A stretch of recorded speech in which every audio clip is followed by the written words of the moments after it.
Hello guys! Napadayo kami ngayong gabi dito sa Bancheto Mariqueño. Located nga pala ito dito sa May Lamuan along the highway malapit sa South Supermarket. First time kong makapunta rito at na-overwhelm ako sa dami ng mga stall na pwede mong pagkainan dito at napaka-affordable lang ng presyo ng mga pagkain dito.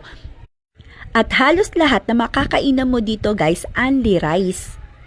Meron din kami nakita rito na mga milk tea at mga coffee. Tapos itong mga rice meal na napakamura ng presyo, may 69, meron tag 99 at 100.